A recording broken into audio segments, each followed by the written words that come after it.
Ternyata dari 5 pimpinan KPK yang bermasalah 4. Jadi Yang dari bermasalah 100%, 80%.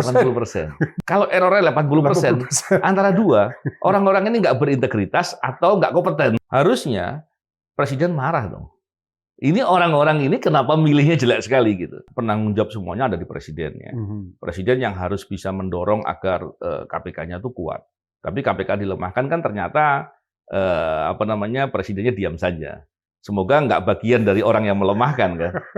Kan nggak boleh pegawai disuruh prajurit disuruh perang dipanah dari belakang kan kacau. Bagaimana dia mau perang gitu.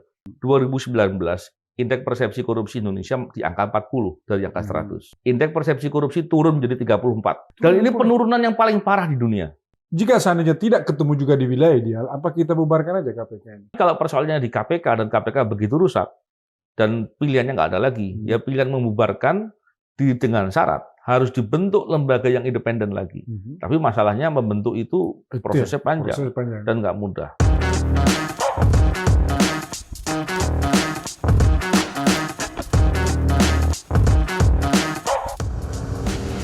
Selamat berjumpa kembali di dalam Oheo, obrolan hebat orisinil. Yang kita obrolkan selalu hebat, yang orisinil ada di Oheo. Selamat datang di podcast kami. Ya, terima kasih Bang Oheo. Mas Novel Baswedan. Sebenarnya memperkenalkan Novel Baswedan ini agak susah. Susah untuk tidak dikenal. Oke, kita tidak perlu lagi banyak memperkenalkan Novel Baswedan. Mas Novel ini adalah sosok yang penuh dengan harapan banyak orang. Ya, mudah-mudahan ini menjadi amal jariah Mas ke depan, karena susah sekali untuk mencari orang baik banyak, tapi mencari orang untuk menyebarkan kebaikan itu yang susah. Ya kan? Bang Novel ini atau Mas Novel ini adalah sosok yang banyak mengisi ruangan-ruangan publik ya selama hampir 15 tahun belakangan ini. Dan mudah-mudahan apa yang dilakukan beliau selama ada di sebuah institusi atau apa yang akan dilakukan masa depan itu akan memberikan dampak yang sangat baik bagi kita semua. Ya. Bung Novel atau Mas Novel, saya panggil Mas saja apa Bung ya? Apa aja boleh. Oke. Kalau begitu Bung lah ya. Ya. Oke, Bung Novel. Korupsi adalah sebuah tindakan yang kira-kira tindakan ini memang sangat merugikan banyak orang. Sebenarnya definisi korupsi itu apa sih, Mas? Ya, menarik, Bang. Jadi kalau kita bicara korupsi itu bukan sekedar masalah delik saja. Kalau delik tidak pidana korupsi, definisi dibaca di undang-undang, kan gitu, Bang. Kalau kita bicara korupsi, itu kita bicara negara, Bang. Karena kalau kita tidak sedang bicara negara, kita sedang bicara soal penipuan, pencurian, penggelapan, mengambil hak orang lah gitu. Tapi kalau kita bicara korupsi, kita bicara negara. Negara itu terbentuk karena adanya kelompok orang di suatu tempat yang punya tujuan yang sama. Tujuannya apa? Dalam konstitusi. Konstitusi kita mengamanatkan untuk mencerdaskan, mensejahterakan, dan banyak lain tujuan-tujuan negara. Maka ada pemerintahan. Nah, pemerintahan ini kemudian tidak bisa berbuat apa-apa kecuali dia punya aparatur. Aparatur pun tidak bisa berbuat banyak kalau tidak diberi kewenangan. Ketika dia diberi kewenangan, untuk apa dia? Untuk mengelola keuangan, untuk mengelola kedaulatan, untuk membuat kebijakan, untuk pelayanan umum, untuk menghadirkan keadilan, dan banyak lagi yang lain. Ketika aparatur yang ditunjuk itu adalah orang-orang yang dipercaya, dan orang-orang yang diyakini punya harkat martabat dan kehormatan serta integritas, dan ditujukan untuk berbuat untuk kepentingan masyarakat sebagaimana dalam tujuan negara. Tapi ketika aparatur ini berkhianat atau berbuat sesuatu yang tidak amanah, yang tidak berintegritas dan banyak lagi yang lain, maka itulah perbuatan korupsi. Jadi korupsi itu seperti itu, Bang. Dibangunnya dengan jelas. Bahkan begini, Bang, saya mau tambahkan sedikit, ini penting sekali. Negara itu melindungi aparatur. Abang tahu nggak, di bab 8 KUHP, itu bab tentang kejahatan terhadap penguasa umum. Salah satunya adalah pasal tentang suap di situ. Ada pasal yang melawan petugas. Jadi petugas yang dilawan kan korban kejahatan. Ada suatu pelaporan manipulatif kepada aparatur. Aparatur itu korban kejahatan dari orang. Tapi yang menarik adalah menyuap aparatur. Itu aparaturnya korban kejahatan. Ini kan agak nggak sesuai dengan logika. Paradoks ya. Padahal Bang, kalau dilihat, biasanya orang yang diberi uang senang Bang.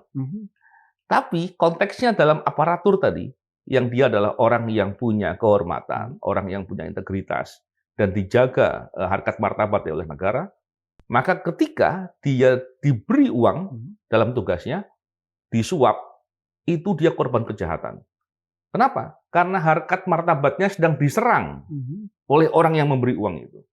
Tapi faktanya Bang, hari ini, Abang pernah dengar korban kejahatan disuap, melapor.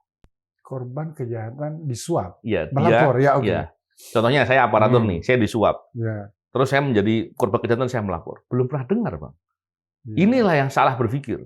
Jadi orang kemudian tidak merasa penting untuk menjaga harkat martabatnya, kehormatannya, dan kredibilitasnya, serta integritasnya. Tapi kalau kemudian aparatur ini mau menerima, maka dia masuk dalam kualifikasi bab 28 dalam KUHP yang lama Bang ya, yang sekarang masih berlaku. Ini kejahatan dalam jabatan. Artinya ketika dia mau menerima, dia berbuat jahat. Tapi ketika dia disuap, maka penyuap itu berbuat jahat dan dia korban kejahatan. Saya kasih analogi. Ada seseorang memperkosa seseorang, si pemerkosa ini berbuat kejahatan. Tapi kalau yang diperkosa menikmati, berarti tidak ada kejahatan, atau si yang diperkosa adalah orang jahat karena dia menerima perbuatan jahat orang lain. Diperkosa kan dipaksa Bang, ya. Dipaksa untuk melakukan suatu perbuatan. Ketika dia menikmati berarti nggak dipaksa Bang. Ya, kan? Ya. Jadi bukan perkosaan namanya, ya kan gitu. Iya, oke. Jika demikian berarti kan korupsi ini adalah sebuah pikiran jahat ya. Baik yang orang yang akan melakukan atau pikiran yang memang yang menerima ini bersiap-siap untuk menerima kejahatan itu. Kira-kira demikian apa gimana? Jadi kalau dalam konteks pidana Bang, pidana itu mulai dari niat, memikirkan sesuatu, meniatkan sesuatu. Terus dia melakukan persiapan perbuatan. Terus ada permulaan perbuatan, baru selesai perbuatan. Jadi memikirkan dalam itu baru awal mula, tapi belum bisa dihukumi kan pikiran. Itu belum bisa dipidanakan? Belum bisa. Siapa yang bisa membaca pikiran orang gitu? Nggak bisa dibuktikan gitu kan ya. Tapi kalau ada persiapan, permulaan perbuatan itu bisa dihukum. Jadi dalam hal ini, setiap perbuatan yang sifatnya melalaikan tanggung jawab, amanah, itu korupsi. Dalam delik pidana korupsi, di sana diatur banyak hal. Yang pertama, apabila dia menerima sesuatu, yang menerima sesuatu ini pasti akan berdampak dengan kebijakan yang dia buat. Dengan tanggung jawab yang dia buat. Harusnya tanggung jawabnya mengawasi, dia lalaikan. Atau mungkin tanggung jawabnya dia harus menjaga agar dapat barang yang bagus dengan kualitas 10. Ternyata dia diberikan sesuatu kualitas 5 pun diambil. Nah, ini kan hal-hal yang terkait dengan korupsi. Pada dasarnya, setiap perbuatan korupsi itu pengkhianatan terhadap negara. Dan dampaknya pasti kerugian yang besar, dan masyarakat akan mengalami itu. Aparat ini kan adalah sebuah alat ya, alat negara yang harus melakukan fungsinya. KPK sendiri kan adalah lembaga pengawasnya atau lembaga pencegahan. Dua-duanya. Dua-duanya. Dia mengawasi dan dia juga mencegah. Dan dia melakukan pendidikan anti korupsi juga. Nah, pada saat terjadi proses pengawasan itu dan proses rekrutmen orang yang akan nanti mengawasi para aparat ini, si pengawas ini kan juga aparat sendiri ya? Iya. Apa kriteria sebenarnya yang dibutuhkan untuk menjadi seorang pengawas yang betul-betul bisa mengawasi sesama aparatnya gitu loh? Ini sederhana sekali Bang. Dan di dunia usaha pun kita pasti memikirkan hal yang sama. Seandainya Abang punya perusahaan, Abang perlu pegawai. Kira-kira Abang mau cari yang seperti apa? Yang terbaik. Yang jujur apa yang pembohong? Yang jujur. Yang bisa bertanggung jawab apa yang tidak bertanggung jawab? Pasti yang bertanggung jawab. Yang amanah atau yang suka khianat? Pasti yang amanah. Begitu juga yang kompeten atau yang tidak punya kemampuan, pasti yang kompeten. yang disiplin atau yang lalai? Pasti yang disiplin. Inilah semua sebetulnya hal-hal yang berlaku sangat lumrah. Umum lah ini. Umum, semua orang pasti tahu soal itu. Nah, masalahnya adalah ketika rekrutmen itu ternyata ada suatu kepentingan. Dia bukan lagi memikirkan untuk bisa mendapatkan pegawai atau pejabat yang ideal. Seandainya perusahaan ini dikelola oleh orang dan orang ini melakukan fraud, bisa jadi dia melakukan hal yang sama. Kan sangat mungkin rekrutmen itu kemudian ada suap. Ada suap, terus kemudian dia tidak lagi memikirkan kualitas, tapi memikirkan siapa yang berani memberi uang. Dampaknya pasti yang dirugikan adalah kinerja. Dan tidak mungkin orang yang tidak berintegritas, orang yang tidak jujur, orang yang tidak punya kompeten, orang yang tidak sungguh-sungguh, bisa diharapkan untuk bisa bekerja baik. Termasuk baik itu di pegawai maupun di level pejabat. Jadi rekrutmen calon pengawas ini betul-betul harus merupakan sebuah gambaran manusia terbaik lah yang ada ya. Kita bicara tentang pansel KPK, Oke, Pak Bung ya. Apakah pansel ini sudah yakin bahwasanya semua orang yang lulus berkas itu adalah the best of the best? Iya. Kira-kira itu kan pasti kan melihat track record, baca apa semua gimana, Pak? Iya. Kalau panitia seleksi pimpinan KPK itu mereka mestinya dimudahkan. Kenapa? Yang pertama banyak lembaga negara yang bisa support mereka karena kan terkait dengan track record itu pasti bicara data dan data itu ada di beberapa lembaga negara.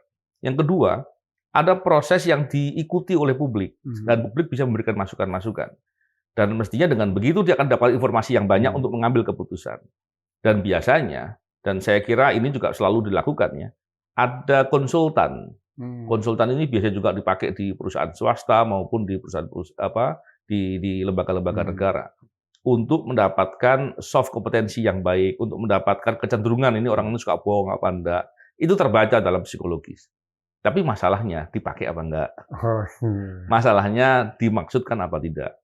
Sepanjang betul-betul dipakai dan dimaksudkan, harusnya bisa mendapatkan yang terbaik. Hari ini kita sering dikagetkan gitu. Orang-orang yang kita lihat track record-nya baik, kemudian dianggap tidak memenuhi syarat. Ini sedang mencari apa gitu? Ini sedang mencari orang yang betul-betul diharapkan, atau mencari orang yang dipesankan gitu kan? Ini yang menjadi pembeda. Kalau mencari orang yang bisa diharapkan, semua orang kita akan punya paham yang sama. Kita tidak mungkin akan berdebat dalam konteks itu. Tapi ketika ternyata yang masuk dalam kandidat ini orang bermasalah, kita heran. Wow. Apakah nggak dapat informasi? Gitu. Apakah tidak menggunakan data dari lembaga-lembaga negara yang ada? Dan banyak hal yang kemudian kita bisa pertanyakan. Kenapa kita bisa ngomongin itu, Bang? Kita lihat pimpinan KPK yang sekarang ini. Kan kita bicara rekrutmen tahun 2019. Ternyata dari 5 pimpinan KPK yang bermasalah 4. Jadi dari 100%, 80%. Jadi kalau proses rekrutmen itu biasanya pakai konsultan, pakai ahli-ahli psikolog. Panselnya ada dari psikolog juga. Hamdi Muluk, seingat saya. Dia profesor, Bang, nggak main-main. Tapi biasanya error itu maksimal ya 10% lah. 10% pun jelek lah gitu. 5% itu sudah oke lah, nggak boleh lebih lagi. Gitu. Kalau errornya 80%, antara dua, orang-orang ini nggak berintegritas atau nggak kompeten. Itu aja pilihannya, Bang. Atau ini kebodohan, bukan? Ya, nggak kompeten kan kebodohan. Jadi, saya mau beli mobil baru. Setelah saya beli, gara-gara saya marketingnya memberi, oh ini mobil terbagus. Lo tahu-tahu cuma 20%, tiba-tiba mogok di jalan. Saya pertama marah.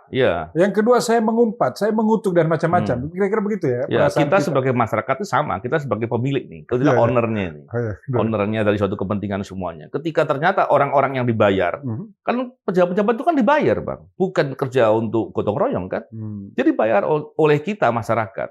Dan kemudian diharapkan dengan dibayar itu kerja yang baik dong, kerja profesional dong untuk masyarakat. Tapi mengecewakan gitu. Dan salahnya fatal gitu. Dan kita harus ngomong itu, Bang. Ya ngumpat jangan sih ya, tapi paling tidak marah. Kita tunjukkan kita marah, kita mengkritik dengan serius lah. Dalam konstruksi seperti tadi itu, 80% rusak, dari semua, dari apa yang ada. Sebenarnya yang berbuat kejahatan itu panselnya kah? Atau yang membentuk pansel ini? Ini kan berarti ada resultante, toh? Betul, betul. Ini gimana cara membacanya? Sebenarnya siapa yang kita mau salahkan ini? Ya. Kalau saya sih gini, Bang. Dalam konteks KPK ya, mestinya penanggung jawab semuanya ada di presiden ya. Presiden yang harus bisa mendorong agar KPK-nya itu kuat. Tapi KPK dilemahkan kan ternyata presidennya diam saja. Semoga nggak bagian dari orang yang melemahkan kan. Kalau kita lihat lagi, Bang, pansel ini kerja, mereka ditunjuk oleh presiden. Jadi ditunjuk oleh presiden. Ditunjuk oleh presiden dengan SK, dengan Kepres, dengan keputusan presiden. Bukan karena ada pilihan publik, inilah yang jadi pansel, bukan? Bukan. Itu presiden yang nunjuk. Oh, oke. Jadi sangat prerogatif sekali nih. Ya, panselnya. Panselnya ya. Nanti panselnya akan memilih dengan cara pendaftaran umum terbuka, segala macam proses seleksi. Nah, itu dari masyarakat. Nanti masyarakat juga bisa memberikan masukan-masukan atas orang-orang yang sedang dalam proses pemilihan. Harusnya presiden marah dong. Ini orang-orang ini kenapa milihnya jelek sekali gitu. Karena gini, Bang, kecenderungan orang ke depan akan berbuat itu akan terbaca track record. Sebentar, Mas. Jika presiden marah terhadap pansel yang buruk, ini kan berarti sama saja presiden itu menghujat dirinya sendiri. Kenapa pilih awal ini orang rusak semua misalkan? Ada dua kemungkinan. Kemungkinan yang pertama adalah ketika pansel ini ternyata bekerja tidak terintervensi, tapi kemudian hasilnya jelek. Berarti kompetensi panselnya nih yang jelek. Oke. Artinya awalnya memang sudah bagus. Ya, harusnya. Tapi kompetensi dia itu karena tekanan rusak semua. Iya. Oke. Kemungkinan ada dua. Jadi maaf Bang, saya selesaikan dulu. Jadi pansel ini bisa jadi orang-orang yang pastinya orang-orang yang punya kemampuan lah ya. Karena kalau nggak punya keahlian ataupun kemampuan, nggak mungkin dipilih jadi pansel. Publik pasti melihat itu. Dan faktanya mereka banyak yang profesor, banyak yang ahli-ahli. Kita pasti menghormati pengetahuan yang dia miliki. Tapi ketika hasilnya jelek, ada dua kemungkinan, Bang. Apakah kerjanya dia salah, atau dia kerja nggak independen, diintervensi oleh pihak lain. Maka tadi saya katakan, kalau dia kerjanya salah, berarti dia nggak kompeten. Kalau kerjanya ternyata terintervensi dan dia mau, berarti nggak berintegritas gitu, Pak. Nah, ini yang menjadi persoalan. Kalau yang poin dia terintervensi, ya presiden nggak mungkin marah gitu. Harusnya presiden kenapa? Semoga presidennya nggak ikut mengintervensi kan. Yang kita mesti melihat yang intervensi ini siapa gitu. Ini makanya presiden mestinya marah dengan keadaan itu. Yang bisa mengintervensi mungkin adalah yang milih. Kan bisa jadi. Tidak mungkin di bawah itu toh. Kira-kira begitu bisa. Logikanya begitu. Logika gitu ya. Tapi kita belum tahu kan seperti apa yang terjadi. Tapi masa sih diam ya? Harusnya marah dan menunjukkan rasa kecewa ya. Kalau kemudian hanya diam saja, berarti sepakat. Ya. Sekarang gini, Abang seandainya mau bangun rumah gitu. Abang tunjuk konsultan untuk bikin desain, orang yang untuk ngerjakan rumah segala macam. Ternyata rumahnya jelek sekali, bahkan beberapa bagian rubuh. Kira-kira Abang marah apa diam saja? Pasti marah. Kalau saya marah berarti saya jengkel betul dan rubah. Tapi kalau saya diam berarti saya terima kejelekan itu. Kan logikanya begitu aja. Begitu. Jadi ada kemungkinan orang yang memilih pansel itu kalau dia tidak marah ya sepakat aja dengan apa yang sudah terjadi ya. Ya, atau bisa jadi dia memang menghendaki keadaan itu seperti itu. Nah, itu yang lebih jelek lagi. Oke, Pak, pansel ini merupakan sebuah titik awal dari seorang pengawas yang nanti akan menjadi pengawas dari semua aparat ini di dalam mendefinisikan atau menjaga marwah negara ini. Jika panselnya rusak, ya mungkin hasilnya juga belum. Jika panselnya tidak baik, mungkin hasilnya pun juga tidak baik. Itu kira-kira. Ya. Dan masyarakat sudah membayar mahal, Bang. Abang bayangin, 2019 indeks persepsi korupsi Indonesia di angka 40 dari angka 100. Akibat pimpinan KPK-nya yang rusak dipilih oleh pansel ini, apakah dia lalai atau dia kemudian hanya mengikuti intervensi, kita nggak tahu. Tapi dampaknya indeks persepsi korupsi turun menjadi 34. Itu bisa dihitung, dikuantifisir, bisa dihitung berapa nilai kerugiannya itu bisa, Bang. Itu kerugiannya besar sekali. Bisa dihitung dampak turunnya IPK itu kalkulasi dipersamakan dengan kehilangan PHK berapa ratus ribu orang itu bisa dihitung. Saya lupa hitung-hitungannya. Tapi itu nilai yang sangat mahal dan dampaknya masyarakat yang merasakan.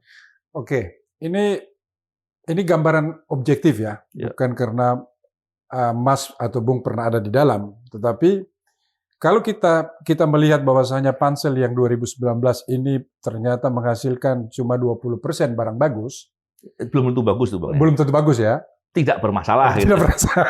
Secara formal ya. Oke, kalau bagusnya belum tentu. Belum tentu ya. Okay. Kalau bermasalah 100% jadi masih panjang permainan itu rusaknya.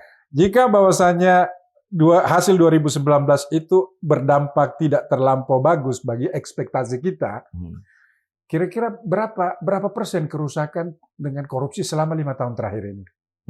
Dibanding dengan tahun sebelumnya. Artinya tambah buruk apa, tambah baik atau ada perubahan atau ada gerakan gimana? Kalau potretnya sederhana Bang, kita lihat dari indeks persepsi korupsi saja. Betul ya. Turun 6 poin Bang. Dan ini penurunan yang paling parah di dunia. Jadi sebelumnya kita dari 40 turun 6 poin. Jadi sudah tinggal 34. Kalau Abang kuliah dari angka 100 dapat nilai 34, angkanya berapa itu? Bukan lagi D atau E, Bang. Mungkin F barangkali ya. Mungkin fail itu namanya. Iya. Separah itu kita ini. Parah sekali. Dan itu dampaknya kemana-mana, Bang. Kita jangan hanya melihat, itu masalah korupsi, kita fokusnya ke ekonomi. Nggak bisa. Dampak dari praktek korupsi yang masif, itu akan membuat ekonomi kita bermasalah. Sepakat. Kebijakan pemerintah terkait dengan ekonomi bisa tidak dilaksanakan atau diakali. Karena orang lebih mudah, daripada dia harus mengeluarkan biaya besar, lebih bagus menyuap. Daripada harus mengikuti untuk menjaga lingkungan dengan AMDAL, lebih bagus menyuap. Karena biaya untuk itu besar. Jadi dampaknya banyak sekali. Belum lagi masalah investasi. Kenapa? Ketika orang melihat ini praktek korupsinya banyak. Kira-kira kalau investasi, resiko uangnya hilang atau uangnya nggak jadi manfaat, berapa besar? Lebih besar dong. Nah, ini orang akan berpikir, Bang. Yang ada justru yang masuk adalah investor yang hitam, investor yang tidak mengikuti kaidah GCG lah gitu ya. Yang orang-orang investor hitam ini pasti nggak peduli dengan masalah lingkungan, pasti suka menyuap. Terus kemudian dia tidak peduli dengan HAM, makanya persoalan hak asasi manusia terkait dengan undang-undang perburuan atau kepegawaian, ketenagakerjaan itu banyak sekali. Karena faktor-faktor itu. Dan kebanyakan investor yang begitu, itu tidak mau investasi jangka panjang, jangka pendek. Dan negara nggak dapat untung dari situ. Iya, betul. Cerita tadi banyak terjadi nggak, Bang? Banyak. Itu makanya yang saya katakan itu relevan dan nyambung, Bang. Jadi menurut Mas ini, kita berada dalam titik nadir paling bawah atau kritis, apa dalam krisis, dalam pencegahan dan pengawasan korupsi ini? Ya. Untuk 5 tahun terakhir ini. Kalau paling bawah, saya khawatir besok terjadi lebih buruk ya. Berarti nggak mungkin paling bawah. Tapi yang jelas lebih jelek dari sebelumnya. Lebih jelek dari sebelumnya. Dan ini tentu menjadi persoalan yang sangat serius. Artinya kita sebagai masyarakat tetap perlu untuk terus kritis karena dampaknya ke masyarakat, Bang. Kita nggak mungkin diam terus kemudian kerugian udah deh biarin aja. Nggak bisa. Kita harus kritis, kita harus memprotes, kita menyampaikan masukan-masukan dengan serius dan sungguh-sungguh.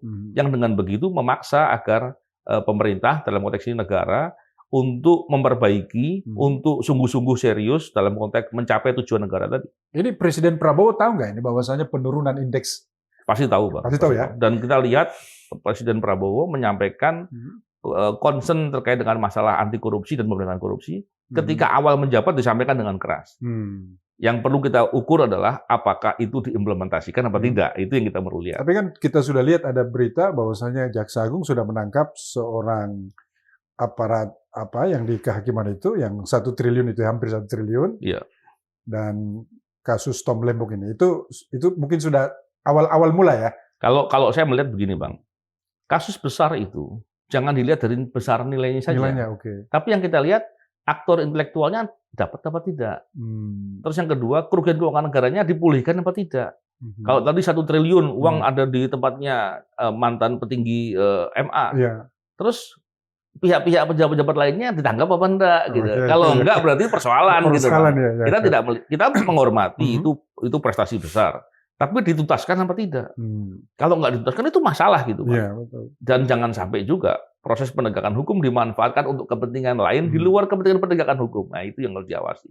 Jadi menurut kacamata Mas, Prabowo punya kepedulian yang sangat tinggi terhadap kasus korupsi ini, dan dari statement-statement beliau, beliau tidak ingin ada kebocoran besar Ya, ke depan, kita ya? melihat statementnya seperti itu. Oke. Masalahnya dilaksanakan nggak sama anak buahnya, sama aparat di sama bawahnya. aparat. Itu yang penting harus dilihat. Berarti kan Presiden Prabowo ini bisa mengintervensi ya, terkait dengan misalkan kualitas dari pansel yang ada, atau untuk menghasilkan seorang pengawas yang akan datang yang penuh dengan integritas tinggi. Ya, rasanya Pak Prabowo sudah pada posisi mengikuti 10 nama yang disampaikan oleh Presiden sebelumnya, oleh Pak Jokowi. Barangkali memang ya kan awal menjabat masa sih langsung tiba-tiba bertolak belakang ya. Saya pikir terlepas dari apapun itu, kita tentu menghormati dan kita menunggu nih DPR. Apakah DPR kemudian memilih dari 10 orang itu adalah 5 yang terbaik, atau kemudian terpilih orang yang masih ada masalahnya. Ini ada gugatan dari Bunyamin dan kawan-kawan terkait dengan panselnya loh, bukan yang 10 nama terpilih ini, dengan panselnya saja itu. Ini apa menjadi masalah ini nanti? Artinya ada sekelompok masyarakat ya, walaupun dia hanya seorang Bunyamin, tapi kan dia memiliki positioning di publik ya, sebagai seorang pemerhati LSM, dan dia menggugat tentang kepanitiaan panselnya itu sendiri. Jadi bukan yang 10 nama dulu ini. Ini apa masalah? Ya, kan begini, dalam keputusan di MK itu dinyatakan bahwa yang mengusulkan calon pimpinan KPK itu adalah presiden berikutnya, dalam hal ini Pak Prabowo. Oleh karena itu, ketika Pak Jokowi sudah menyampaikan di masa periode kepemimpinan presiden sebelumnya, Pak Jokowi, maka DPR mengembalikan lagi ke presiden. Saya dengar informasinya begitu di media. Dan kemudian menyatakan apakah setuju dengan penyampaian ini, dan Pak Prabowo menyampaikan setuju. Maka itu barangkali sudah menjadi memenuhi apa yang dimaksud oleh putusan Mahkamah Konstitusi tadi. Seperti saya sampaikan tadi, bahwa harus presiden yang berikutnya. Ini yang saya pikir persoalan itu mestinya sudah tidak terjadi lagi dengan adanya persetujuan tadi. Jadi yang gugatannya dari Bunyamin, saya nggak tahu tuh, apakah akan dilihat bahwa itu harus betul-betul dipilih sendiri, dibikin pansel ulang lagi ya, saya nggak tahu. Kalau itu bisa putusan itu disetujui oleh Mahkamah Konstitusi, berarti proses 10 ini diulangi lagi.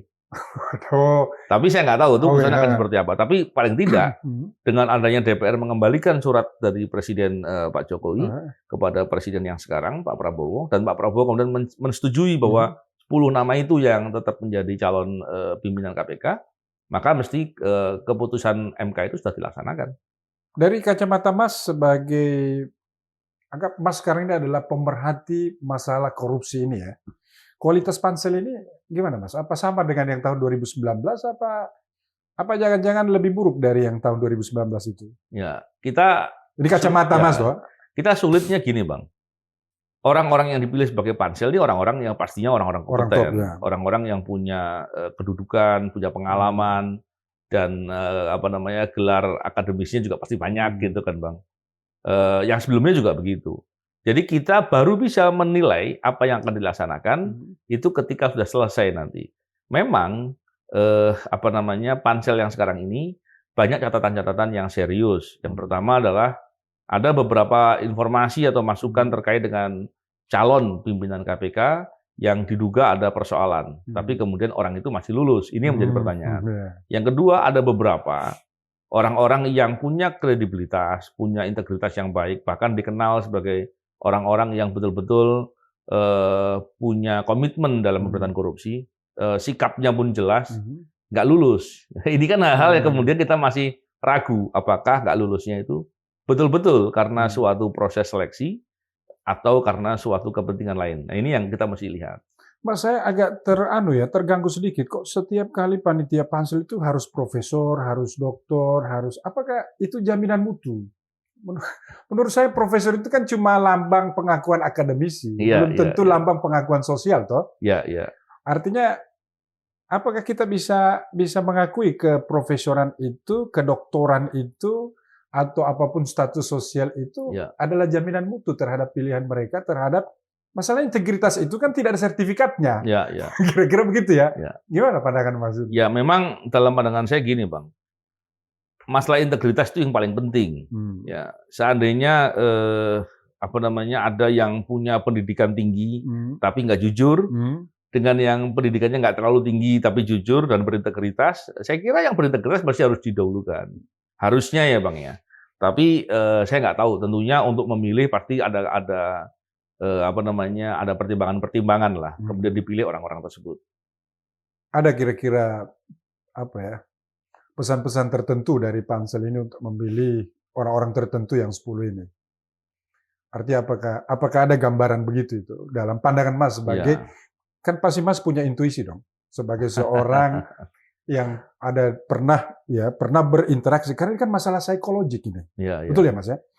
Bahwasanya orang yang melakukan kejahatan itu sebenarnya polanya sudah ketahuan mungkin ya. Kan Mas ini pasti mengerti tentang psychological ini. Iya. Jika Mas ini adalah ketua pansel, lulus nggak yang 10 orang ini? Kira-kira ini, andai-andai. Saya mestinya menilai dengan melihat data. Tapi yang jelas mempertimbangkan track record itu menjadi penting ya. Penting ya. Cuman apakah disengaja atau tidak, atau kebetulan, dari 10 orang ini 2 dari kepolisian, 2 dari kepolisian, 2 dari jaksa, 2 dari auditor, 2 perempuan. Saya nggak tahu apakah itu memang dirancang untuk begitu atau kebetulan hasilnya begitu, saya nggak tahu. Tapi terlepas dari apapun itu, mestinya memilih pimpinan KPK, calon pimpinan KPK, itu betul-betul dipilih dengan sungguh-sungguh karena dampaknya besar. Kita mesti belajar, atau pansel harusnya belajar, walaupun udah terlambat kan, pansel udah selesai kerjanya. Mestinya belajar dari kesalahan pansel yang sebelumnya, yang memilih Firly dan kawan-kawan. Waktu itu rekomendasi yang disampaikan atau masukan-masukan dari publik banyak. Ini orang bermasalah, ini jangan, tapi diluluskan. Dampaknya KPK hancur. Dan saya yakin pansel yang kemarin itu punya kontribusi untuk terhadap lemahnya KPK hari ini. Karena pimpinan KPK yang jelek itu merusak value di internal KPK dan kemudian menjadi KPK justru menjadi banyak berbuat yang bermasalah, bahkan berbuat korupsi. Ketua KPK jadi tersangka korupsi baru kali ini, Pak. Nah, terus itu berdampak apa? Kepercayaan publik pada KPK jauh turun. Jadi kerusakannya begitu parah, begitu mahal kerugian yang ditimbulkan oleh pansel-pansel yang berbuat nggak benar. Betul. Ini harus kita anggap serius loh, Mas. Harus, Bang. Ini bukan ini memang serius gitu. Gugatannya Bunyamin terhadap panitia pansel itu kan serius nih. Artinya berarti ada sesuatu yang dia dapat dari datanya kan. Itu satu sisi. Pasti juga Mas sudah mengetahui gitu loh. 10 orang ini kualitasnya apa dan macam-macam. Apakah kita dalam posisi yang akan lebih buruk dari kemarin? Tentunya kita nggak bisa menduga-duga ya, Bang ya. Nggak usah menduga, kira-kira juga. Tapi terlepas dari itu ya. Kalau kondisi husnuzonnya apa? kalau kondisi KPK yang sudah serusak ini harus turun lagi, ini sudah nggak pakai hati nurani lah. Karena dampak dari praktek korupsi itu betul-betul akan membuat masyarakat susah. Dan korupsi itu kejahatan yang betul-betul jahat, Bang. Dibanding sama perampokan, ini lebih jahat, Bang. Lebih jahat daripada pembunuhan segala macam. Karena banyak orang, karena praktek korupsi yang banyak orang meninggal dunia, banyak orang. Ada surveinya bahwasanya korupsi tinggi banyak orang mati. Contoh, Bang. Judi online, Abang tahu? Berapa banyak judi online membuat orang bunuh diri? Berapa banyak judi online membuat orang kemudian menipu, merampok, bahkan membunuh? Kenapa itu bisa banyak? Karena saya yakin ada praktek korupsinya. Kenapa? Pejabat-pejabat negara yang bertugas untuk mengawasi dan menegakkan hukum disuap, bisa jadi. Oh, korelasinya ke sana. Korupsinya itu. Betul. Karena korupsi menimbulkan orang mati kan, Bang? Menimbulkan orang susah. Dampak dari judi online yang membuat orang terganggu psikologisnya berapa banyak? Jadi secara menyembuhkannya berapa lama? Betul. Narkoba contohnya. Narkoba bisa marak sampai merusak orang, sampai orang mati gara-gara overdosis segala macam. Bisa jadi bagiannya diantaranya adalah karena ada suap di situ. Penyalahgunaan kewenangan namanya. Ini contoh, Bang. Dan banyak lagi yang lain. Saya berikan contoh yang belum lagi kalau kita lihat berapa banyak praktek korupsi di sektor sumber daya alam menimbulkan bencana alam dan menimbulkan orang banyak mati. Jadi korupsi ini sebenarnya bukan masalah angka ya, ini masalah perbuatan jahat yang terjadi ya, begitu. Ya, ini pengkhianatan. Ini pengkhianatan kepada negara. Dan ini kejahatan yang serius. Kita tidak bisa melihat sepele. Dan bukan hanya uang negara yang hilang, aparatur yang rusak mentalitasnya itu dihitung dengan nilai berapa, Bang? Kepentingan pemerintah untuk bisa menjalankan visi misinya untuk tujuan negara gagal atau terhadang atau terhambat, itu berapa nilainya, Bang? Contohnya, kepentingan untuk mencerdaskan masyarakat di daerah-daerah terpencil contohnya, ternyata gagal atau tertunda, itu nilai investasinya berapa? Itu kan besar sekali, Bang. Jadi bukan hanya lihat uang negara yang diambil. Ketidakadilan yang kemudian membuat orang merasa susah. Banyak kemudian pihak tertentu yang kuat bisa menindas yang lemah. Gara-gara praktek korupsi di sektor penegakan hukum. Itu mau dihitung dengan nilai berapa? Sangat punya dampak yang sangat sistematis. Ya. Jika Mas diberi pilihan untuk menjadi pimpinan KPK dengan pansel, mana yang Mas pilih sekarang ya? Ini pilihan aja, ini kan pertanyaan pilihan. Pertanyaan itu jadi kontradiktif. Kalau saya jawab pimpinan KPK, ya nanti panselnya nggak milih saya, Bang. Nah, itu satu sisi kan. Tapi terlepas dari apapun itu, tentunya kita berharap adalah siapapun yang menjadi pejabat, pahamilah bahwa Anda punya kesempatan untuk berbuat kebaikan. Anda diberi amanah dan tanggung jawab, dan dihormati kredibilitasnya untuk bisa berdedikasi untuk negara. Inilah yang susah, Mas. Inilah yang kalau tidak ada track record, maka kita selalu ber-50-50 dalam memandang segala sesuatu. Beda saya melihat Mas dengan melihat orang misalkan yang saya tidak tahu, tiba-tiba dia menjadi pimpinan. Ya. Kalau Mas kan pasti ada track record. Ya, kemungkinannya ini.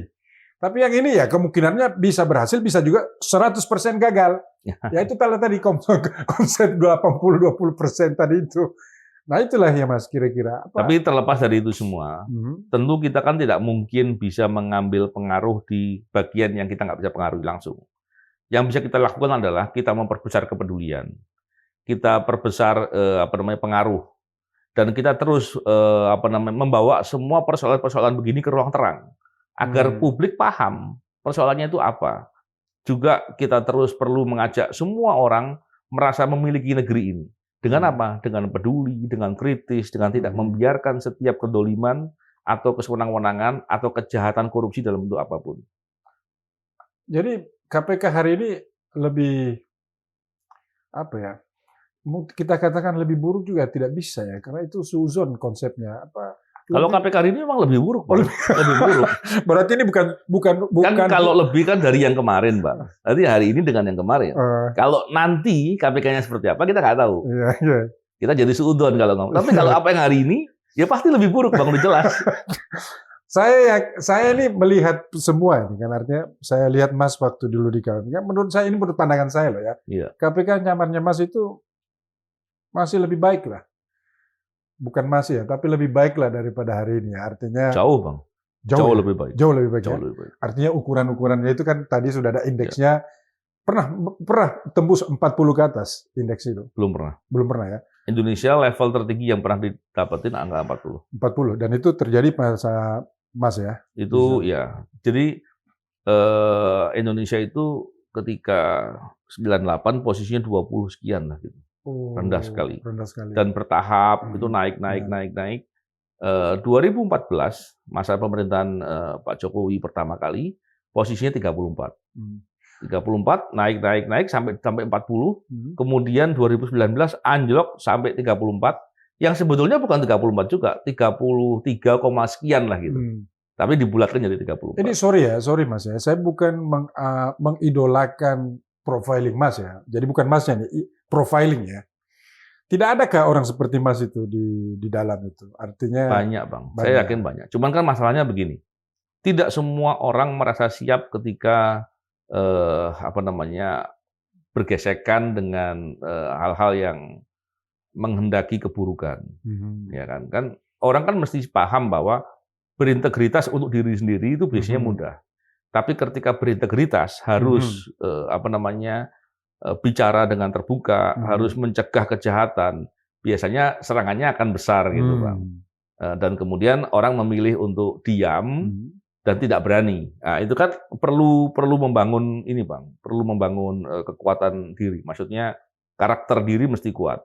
Sebetulnya kalau kita paham bahwa berbuat kebaikan itu adalah hal yang sangat mulia, hal yang sangat baik, dan kesempatan untuk berbuat baik itu tidak selalu ada, maka orang mesti harus mengambil peran untuk berbuat Iya, kebaikan. betul. Tapi kan banyak juga yang kemudian merasa bahwa resikonya terlalu berat, saya nggak mampu ya gitu. Padahal nggak ada yang nggak mampu. Ini nanti ada permasalahan loh, Mas, serius banget ini. Artinya DPR yang akan nanti memilih 10 orang ini adalah mereka yang tidak mengikuti seluruh prosesnya. Karena kan ini terbentuk pansel dengan keanggotaan yang lama. Sementara yang akan memilih itu adalah Komisi 3 ataupun gabungan beberapa komisi yang ya baru terpilih kemarin. Ini apakah akan ada masalah di wilayah ini? Harusnya begini, Bang. Ketika memilih 10 orang ini nanti yang mana, DPR mestinya sudah mendapatkan hasil tesnya mereka. Hasil tesnya mereka ini kemudian bisa menjadi pertimbangan untuk memilih. Atau DPR juga bisa mencari informasi juga ke publik. Atau melihat, banyak kan sekarang data-data sudah banyak yang terbuka kok. Itu kita bisa lihat mana yang kira-kira bermasalah, mana yang tidak. Dan setahu saya mestinya ada fit and proper test ya, nanti akan dilakukan. Ya, ada. Nanti akan dilakukan, dan disitulah waktu untuk mereka bisa melihat mana yang terbaik dari yang ada.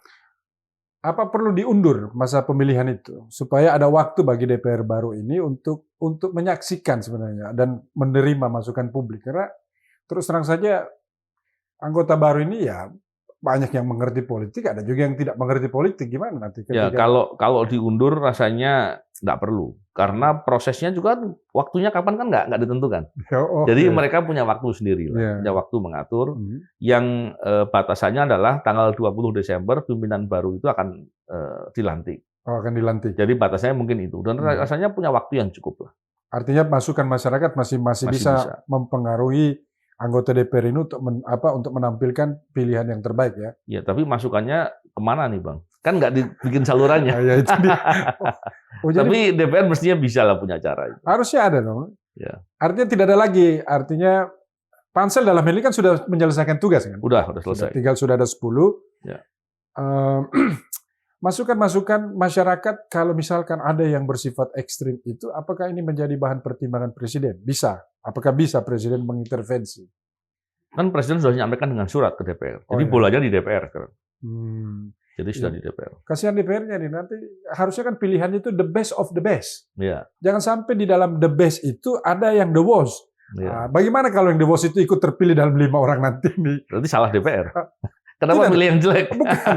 Artinya kan anggap DPR tadi itu tidak mengetahui yang mana karena dia punya waktu. Oh, dia punya waktu. Dia punya waktu. Dan dia punya data. Dan dia bisa minta data dari proses seleksi yang sudah ada, datanya sudah diminta, bisa. Dan dia bisa melakukan pengecekan.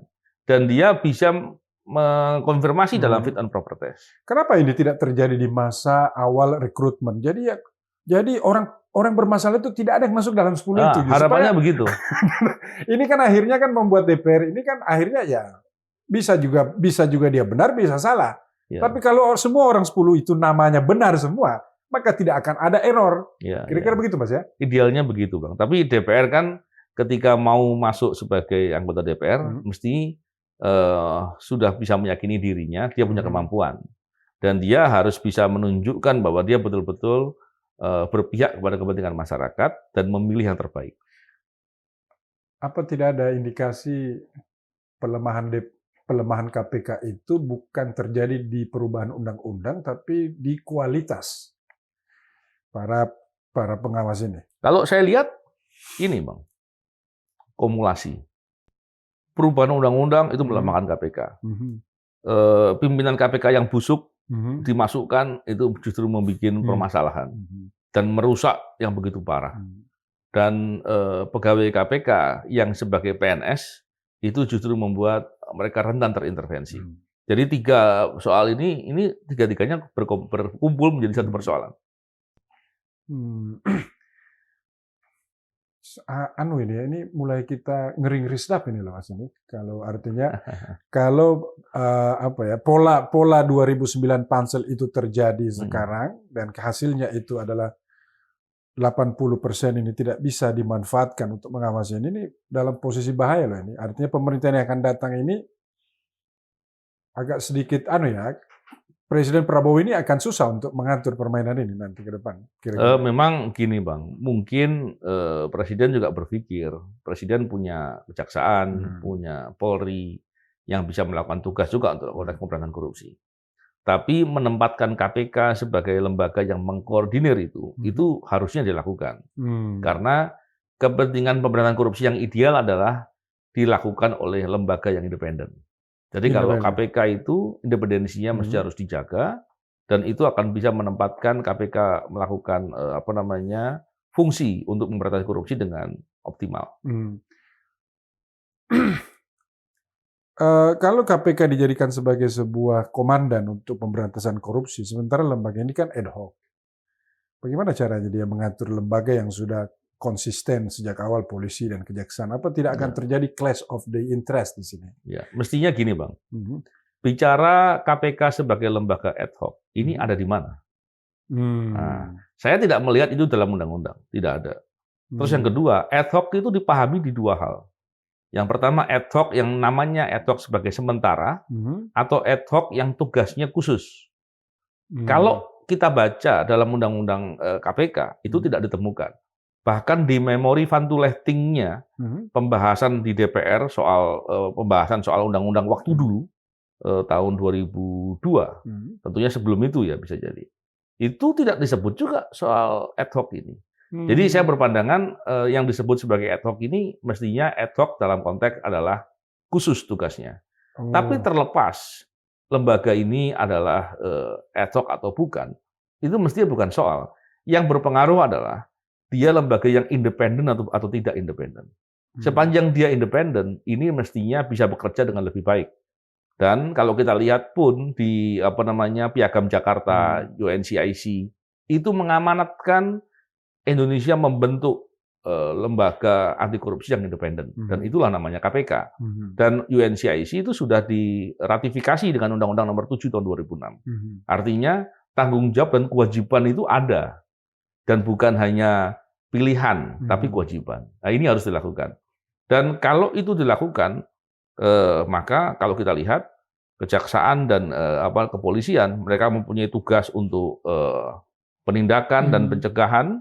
Tapi kalau kita lihat dalam konteks penindakan, KPK itu selain dari mengkoordinir kegiatan penindakan pemberantasan korupsi, itu juga mempunyai tugas seandainya ternyata penanganan kasus korupsi yang dilakukan oleh penegak hukum lain, dalam ini jaksa atau polisi, ternyata justru malah ada perbuatan koruptifnya, melindungi pelakunya, terus justru ada suapnya atau ada praktek korupsi dalam penanganannya, maka KPK bisa mengambil alih. Jadi tata cara dan tata kelola ini sangat baik dilakukan. Justru kalau dibiarkan berdiri sendiri-sendiri, ini nggak ada kontrol. Tapi pola itulah pola yang terbaik. Cuman KPK-nya harus benar dulu, Pak. Yang kedua, pencegahan korupsi itu tanggung jawab dari semua kementerian lembaga. Nah, kementerian lembaga ketika melaksanakan kewajibannya tadi untuk pencegahan korupsi, itu KPK bisa melakukan koordinasi dan supervisi agar apa yang dilakukan bisa optimal, efektif, dan tepat sasaran. Turunnya indeks kita itu jadi 34, ini apakah ini jadi beban Prabowo? Pasti Bang, pasti berdampak kemana-mana. Dan itu berdampak kepada sektor ekonomi, termasuk kepercayaan internasional, terutama dunia usaha. Jadi ini memang sangat artinya ini kan Presiden kita ini lagi sibuk mencari investor. Jika terjadi penurunan indeks ini akan berakibat terhadap ekonomi negara ya. Pasti Bang, sedikit banyak pasti akan terpengaruh. Kira-kira, dan begini Bang, salah satu faktor yang menjadi masalah dalam dunia bisnis itu praktek korupsi membuat ekonomi biaya tinggi. Betul. Bayangkan seandainya proses perizinan harus ada suap, terus dan banyak lagi faktor-faktor tertentu dalam suatu proses dunia usaha, itu banyak praktek korupsinya, punglinya, suap, pemerasan. Maka yang ada itu masuk di komponen biaya produksi, akhirnya membuat kita nggak kompetitif. Dan banyak lagi faktor-faktor lain. Belum lagi kita lihat, contohnya kepentingan untuk melindungi produksi dalam negeri itu kita punya kedaulatan, ada namanya kepabeanan yang di situ ada pembatasan dan larangan. Kita lihat praktek bisnis atau produksi tekstil kita. Baru-baru ini kita lihat perusahaan terbesar pun hancur. Sritek, ya. Pilot, Sritek. Saya yakin itu terkait juga dengan gagalnya untuk pembatasan. Sebetulnya kebijakan negara sudah ada pembatasan, tapi dalam implementasinya diduga banyak praktek-praktek fraud, banyak praktek-praktek korupsi. Akibatnya banjir dari luar negeri dan di tempat kita jadi hancur semua. Dampaknya berapa? Bagaimana? Berapa ratus ribu tenaga kerja kita yang di PHK. Nah, itu kan dampaknya nyata sekali. Dan kerugian-kerugian seperti ini mestinya tidak terjadi kalau praktek korupsinya bisa ditekan. Itu baru contoh satu, Bang ya. Contoh komoditi yang lain masih banyak. Masih banyak ya. Ini kaitan dengan pemberantasan korupsi ini kan pasti ada kaitannya dengan rejim ya. Rejim yang ada sebelumnya dengan yang akan datang. Ini bagaimana kalau terjadi clash of the titans? Nanti tabrakan kepentingan gitu loh. Ya. Karena ada ya bisa juga kan bahwasanya KPK yang akan terbentuk hari ini juga akan mengawasi seluruh permainan yang sudah pernah terjadi sebelumnya. Ini kan pasti akan ada implikasinya. Apalagi kalau Mas tadi sudah mengatakan 80% hasil KPK Pansel kemarin itu tidak bisa diharapkan. Jadi 20 pun juga belum pasti. Ya, bukan pansel, tapi pimpinan. Pimpinannya. Ini ada kemungkinan besar terjadi. Jadi gini, saya tidak terlalu tertarik untuk membicarakan itu dari faktor politik ya, mau clash of the titan apa segala macam terserah. Tapi kan pasti, ini masalah politik, korupsi kan masalah politik. Betul. Kan? Yang pasti siapapun rezimnya, penegakan hukum lakukan dengan baik. Setiap praktek korupsi jangan dibiarkan. Jangan kita permisif dengan praktek korupsi. Mau itu sebagai gesekan atau apapun terserah. Masalahnya adalah orang yang berbuat korupsi dia telah mengkhianati negeri ini. Dia telah mengkhianati negara. Terus apakah kita mau permisif dengan orang berbuat khianat? Nggak boleh, Bang. Jadi mestinya tidak melihat dari perspektif itu. Kalau saya, walaupun karena saya bukan orang yang paham betul soal masalah politik, itu saya tidak akan membahas dari sektor itu, Bang. Tapi apapun pilihannya, tolong sayangi negeri ini. Tolong sayangi rakyat ini. Dengan begitu kita akan berbuat kebaikan untuk betul-betul mau amanah, mau betul-betul menjaga kredibilitas atau integritas sebagai seorang aparatur. Bagaimana sih sebenarnya KPK ini supaya seperti masa Mas dulu di dalam gitu loh. Artinya beritanya itu banyak berita-berita yang kita surprise semua gitu loh. Bukan berita-berita yang menurunkan credibility itu gimana? Ya, sekarang ini kalau pimpinan KPK dan bukan saya melebihkan Mas ya, tapi pada saat Mas itu kan lebih banyak berita yang positif ya, menaikkan indeks. Hari ini kan ya kita lihat lebih kepada cibiran ini, lebih tidak percaya ini semua ini kepadanya. Gimana, Mas? Jadi mestinya dengan adanya pimpinan baru nanti, mereka segera mesti perbaiki internal KPK. Internal ya. Internal KPK itu value-value yang sudah dirusak oleh pimpinan yang sekarang ini itu mesti dikembalikan lagi. Terus dorong mereka punya kepercayaan diri untuk bisa bekerja dengan lebih baik. Terus yang ketiga adalah lindungi mereka kalau mereka terintervensi. Kan nggak boleh pegawai disuruh prajurit disuruh perang dipanah dari belakang, kan kacau. Bagaimana dia mau perang gitu? Sementara punggungnya nggak ada yang melindungi. Hal begini menjadi hal penting ya. Tentunya pemberantasan korupsi bisa juga disesuaikan dengan arah kebijakan politik pemerintah, sehingga kita bisa fokus ke area mana dulu yang diperbaiki. Jadi itu bukan dalam konteks terintervensi sebetulnya, tapi lebih kepada mengarahkan yang selaras dengan arah kebijakan politik pemerintah, sehingga akselerasi dalam memberantas korupsi bisa dilakukan dengan optimal. Intervensi yang Mas sering sebutkan ini apa berasal dari eksternal apa internal? Bisa jadi dua-duanya. Dua-duanya. Bisa jadi dua-duanya. Contohnya seandainya nih. Kalau eksternal kan kita sudah paham siapa yang bisa mengintervensi. Internal. Bisa jadi pimpinan KPK yang ternyata pimpinan KPK-nya orang-orang titipan, ketika penanganan perkara dia menghadang. Itu kan intervensi dari internal. Itu atau pejabat bisa itu. Bisa aja. Atau kan pejabat struktural. Masa Mas kan bisa didiskusikan dan bisa dibahas. Artinya pimpinan tidak selalu absolut kan, masa. Ya, karena begini, di KPK itu ada value yang baik soal egalitarian. Bagaimana kita berkomunikasi secara profesional, betul-betul menghormati orang tua dalam konteks yang benar gitu ya, dan tidak permisif dengan setiap fraud atau kesalahan. Ini yang mesti harus dilakukan. Dan KPK zero tolerance. Kalau ada rekan berbuat pelanggaran, fraud atau berbuat korupsi bahkan, itu pasti dilaporkan dan itu dilakukan dengan terang, tidak pakai sungkan. Itu harus dilakukan. Nah, oleh karena itu, ketika penanganan perkara contohnya ada intervensi, kita bisa berkomunikasi secara terbuka dalam suatu forum dengan cara yang terang dan jelas. Sehingga semua ilmunya juga sudah ada gitu. Jadi kalaupun ada yang punya kepentingan pasti ngomongnya ngawur. Itu kelihatan sekali dan itu mudah untuk dideteksi. Oleh karena itu orang jadi nggak berani untuk berbuat yang nggak benar. Karena pasti nggak ada alasannya gitu. Ya, betul. Jadi kualitas pimpinan ini penting, Mas ya. Ya. Jika para penyidik KPK atau orang-orang di KPK itu bukan berasal dari polisi, jaksa, itu bisa, Mas? Bisa. Karena penyidik itu dari KPK tidak semuanya dari polisi, dan ada juga penyidik internal KPK. Oh, internal itu artinya masyarakat sipil ya? Iya. Jadi Mas, gambaran umum dari semua kita ini yang Mas lihat itu apa harapan ke depan Mas KPK ini? Iya, tentunya kesadaran bahwa kehadiran KPK sebagai lembaga yang independen, yang harusnya sebagai lembaga independen, itu penting. Karena kalau kita betul-betul mau memberantas korupsi, kehadiran lembaga independen itu sangat dibutuhkan. Dan dengan peran KPK yang bisa melakukan itu, kita berharap juga mendorong penegak hukum lain bisa bekerja dengan lebih optimal.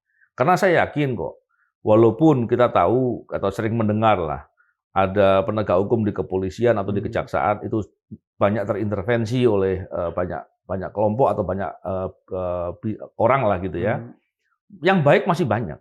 Tapi ketika mereka itu kemudian terbantu dengan adanya lembaga yang independen yang bisa bekerja dengan lebih baik dan mensupport mereka, pasti akan membangun atau mendorong di penegak hukum lain juga akan lebih baik. Tapi dimulai dari KPK-nya dulu, karena KPK-nya sekarang sedang rusak. Itu yang diperbaiki dulu. Bagaimana menerjemahkan independen itu, Mas? Kalau pansel dipilih oleh presiden, pimpinan yang akan nanti menjabat di KPK itu dipilih oleh DPR. Di mana sisi independennya ini nanti? Independen itu mesti dimaknai bahwa dia tidak terintervensi, tidak terpengaruh, tidak bersandar, tidak tergantung. Ketika itu yang dilakukan, maka sekalipun intinya melawan. Bukan melawan, tapi tentu dalam konteks ini bisa berkolaborasi, tapi tidak terus bergantung. Contohnya, ketika berkolaborasi dengan pemerintah agar arah pemberantasan korupsi sesuai dengan kebijakan politik, arahnya kebijakannya kemana? Sumber daya alam. Ya sudah, pemberantasan korupsi di bidang itu. Itu kan bisa dilakukan. Oh, pemberantasan korupsi terkait dengan penegakan hukum. Sektor penegakan hukum juga digarap juga oleh KPK dalam pemberantasan korupsinya.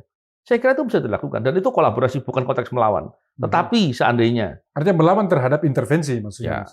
Tapi seandainya ini yang orang ini tolong jangan disentuh.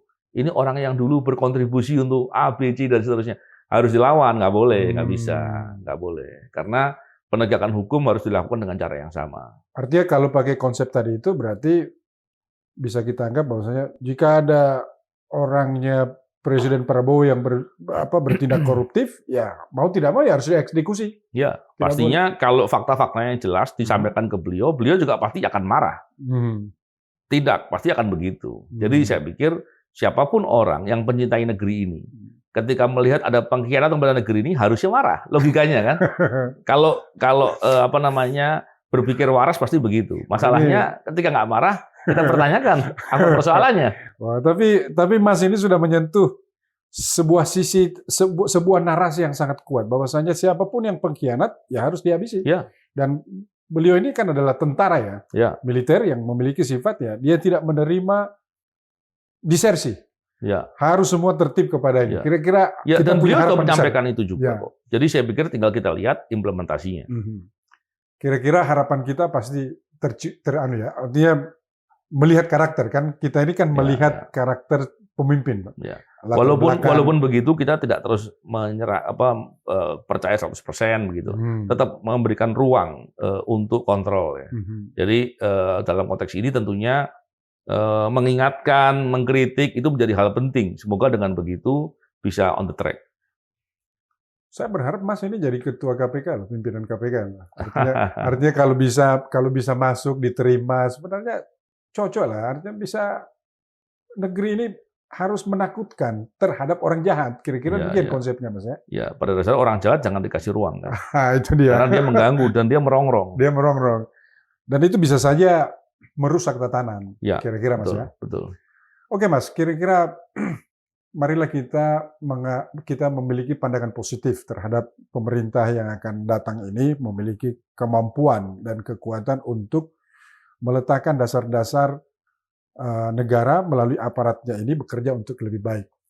Jika seandainya Mas ya, terjadi sesuatu yang tidak diharapkan, bahwasanya ya para aparat ini masih juga korupsi. Artinya misalkan ya apa ya, ini merusak tatanan. Ini apa bubarkan saja KPK apa bagaimana, Mas? Ya. Jika ini artinya bahwasanya ternyata harapan yang kita bicarakan sedari tadi ini kan idealnya.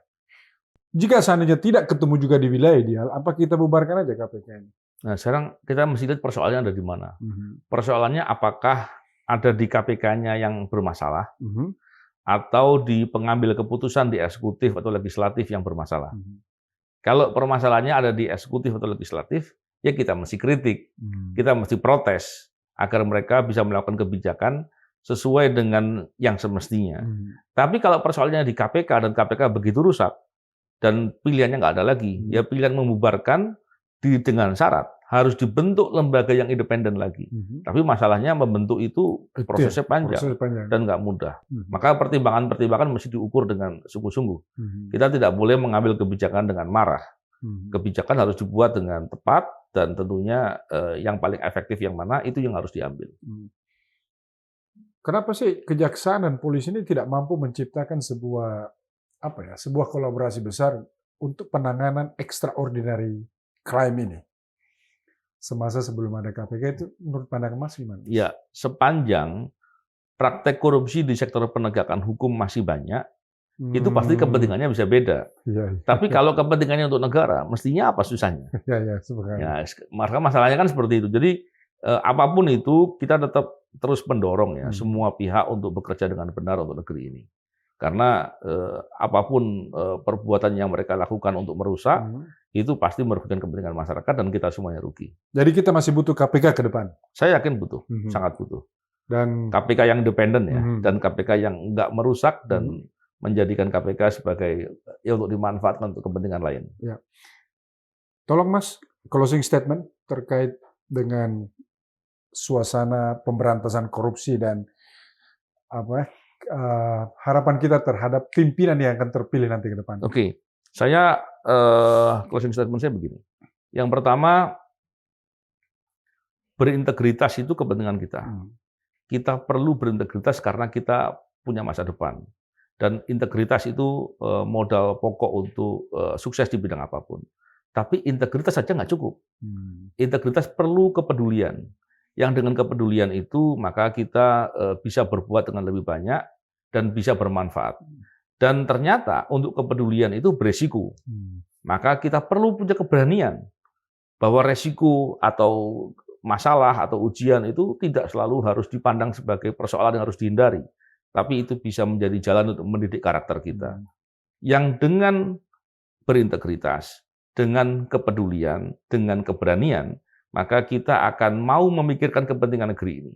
Dan salah satu kepentingan negeri ini adalah terbebas dari praktek korupsi. Oleh karena itu, kita mesti mendorong semua pihak, dalam hal ini tentu Pak Presiden, untuk menjadikan pemberantasan korupsi sebagai pilihan strategis, sebagai langkah prioritas. Yang dengan begitu, semoga semua visi dan misi beliau bisa tercapai untuk kepentingan masyarakat, untuk menjadi menjalankan tujuan negara yang sebaik-baiknya. Dan dalam hal ini, saya tentunya berharap semoga KPK bisa salah satu menjadi lembaga yang kembali menjadi lembaga yang independen, bisa direvisi undang-undang yang menjadi lebih baik, pimpinan KPK bekerja yang benar, dan kita semua sebagai masyarakat awasi dan kita kritik. Itu dia. Terima kasih, Mas atau Bung Novel. Pemirsa, saya teringat ada gium Latin mengatakan castos upsiodat epsodos. Artinya siapa yang mengawasi pengawas. Jika KPK adalah komandan ataupun sebagai pemimpin di dalam pemberantasan korupsi, siapa yang mengawasi si pengawas itu tersebut? Ini adalah sebuah pertanyaan retorik terhadap kita sebagai masyarakat. Jika kita mendapatkan pimpinan-pimpinan pemberantasan ini tidak memiliki integritas yang sangat tinggi. Mungkin kita pernah juga mengingat bahwasanya ada perkataan dari seorang pemimpin kita besar, bahwasanya kerusakan di bumi ini bukan terjadi karena orang jahatnya, tetapi karena orang baik yang membiarkan kejahatan itu terjadi. Sampai jumpa di dalam episode yang akan datang. Semoga kita mendapat manfaat, barokah, dan juga rezeki yang nanti bisa menambah ilmu kita dan dapat memperkuat daya kita untuk melihat, untuk mengkritik apa-apa saja yang terjadi di negara ini, sehingga unsur kebaikan lebih banyak daripada unsur yang tidak baik. Terima kasih pemirsa, semoga sehat semua dan sampai jumpa kembali. Terima kasih. Terima kasih, Mus. Mari, terima kasih. Luar biasa ini permainan kita.